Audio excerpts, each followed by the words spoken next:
Tu me fais confiance? Oui, pourquoi? Alors bouge surtout pas.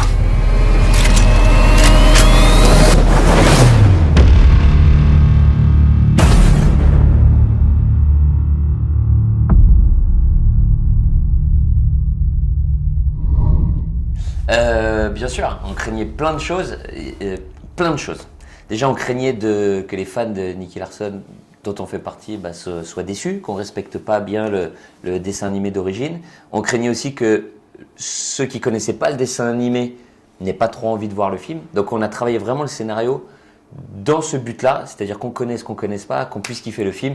Mais c'est vrai que ceux qui connaissent auront une lecture supplémentaire. Considérez Nicky comme celui à qui on fait appel en dernier recours.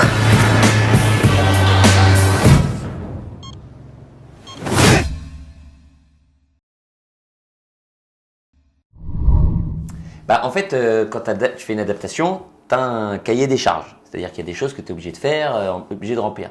Et comme on a fait un film dans un univers à peu près un petit peu réaliste, quand tu dois ramener un marteau de 100 tonnes dans le film, tu te dis à quel moment ça existe, quelqu'un qui... Il y a encore un mot qui passe. Donc voilà, tu essaies de ruser, d'être malin et, voilà, et d'avoir des idées pour pouvoir intégrer tout ça dans le film quand même.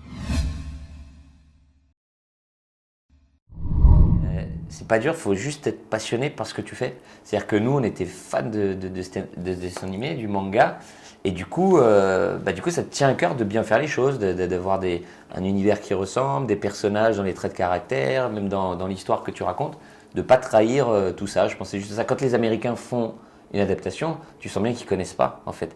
Parce que les premiers consommateurs de manga après le Japon au monde, c'est les Français. En tout cas, voilà, on s'est vraiment appliqué, on a pris beaucoup de temps et de toute façon, on était obligés, nous, d'être fidèles parce que sinon, on ne pouvait pas le faire le film.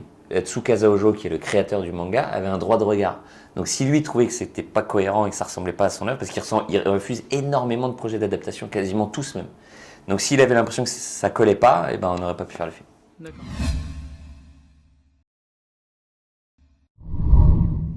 Faut que ce soit Un drôle. bon scénario. Faut que ce soit marrant.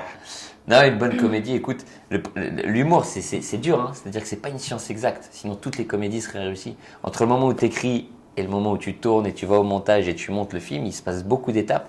Donc, faut essayer d'écrire tout part du scénario, comme dit Elodie. Faut que tu essaies d'avoir les meilleures vannes possibles, et après, en espérant que tu ne sois pas trompé sur l'écriture. Non, puis sur le tournage, parce qu'on a l'impression que la comédie, du coup, quand on est sur le tournage, on s'éclate, on rigole et que c'est très fun et c'est les vacances. Mais la comédie, ça demande vraiment une rigueur encore plus poussée que d'autres genres de films. Donc je pense qu'il faut que ce soit très rythmé déjà sur le scénario, sur le tournage que ce soit très rigoureux et effectivement qu'il y ait un tempo assez précis. Et après aussi au montage, effectivement, parce que tu peux avoir un bon scénario, que ça se passe bien sur le tournage et qu'au montage ce soit pas assez dynamique ou péchu et que du coup ce soit pas drôle derrière.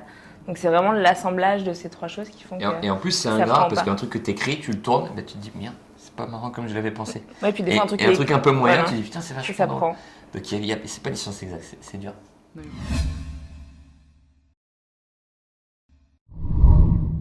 Nous, les limites, c'est juste que ce soit jamais choquant ou gênant ou mauvaise ambiance, tout simplement, quoi. Tant que c'est drôle, ça nous fait rire, on y va. Après, on aime bien des fois quand c'est un petit peu transgressif.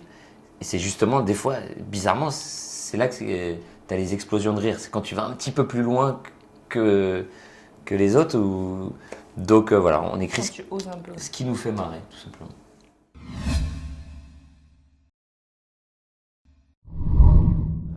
C'est pas du tout les producteurs, parce que franchement, on a la chance maintenant, même depuis le début, hein, d'avoir une grande liberté. Donc non, c'est juste, on va pas se mentir, on a la chance de travailler entre copains. Je pense que n'importe qui aurait cette chance, en profiterait. Donc, et en plus, dans l'histoire, les personnages sont amenés de façon assez... c'est assez cohérent la façon dont ils arrivent, parce que c'est une histoire originale à nous. On reprend pas, c'est pas comme si on avait repris une histoire et on aurait dû être fidèle à fond. Donc voilà, on a cette chance de vivre quelque chose d'assez dingue entre poteaux. On en profite un peu.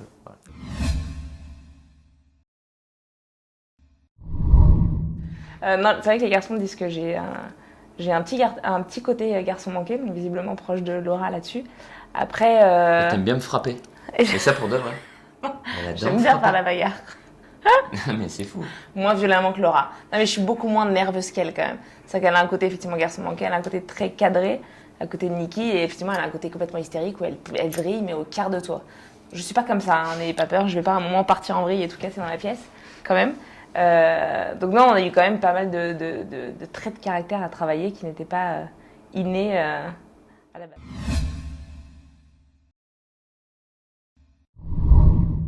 Alors j'aimerais bien dans le prochain s'il y a une suite, alors je vais dire que non, hein. Mais non, après Philippe en tant que réalisateur, forcément il a une pression qui est nettement supérieure à la nôtre. Nous, du coup, on va avoir tendance à plus déconner. Et lui, il va être un peu le maître d'école qui va être là un peu pour nous cadrer. C'est-à-dire qu'à des moments, quand il faisait, parce qu'il est très fort pour faire des fifites, on appelle ça des fifites, c'est quand il bafouille. Et moi, c'est vrai que quand on fait ça en face, enfin quand je suis en face, j'ai tendance à partir au quart de tour. Donc il était en face et dès qu'il voyait que je commençais à avoir un mini rictus, il a non, c'est bon, hein. Et j'étais d'accord. Et il me calmait en 2 secondes. Et je me disais, heureusement qu'il est là pour recadrer, parce que effectivement, ça pouvait vite partir en fou rire. C'est moi qui aurais eu besoin d'un marteau. C'est vrai, c'est plus lui que nous, en fait, au final. Excuse-moi de lire.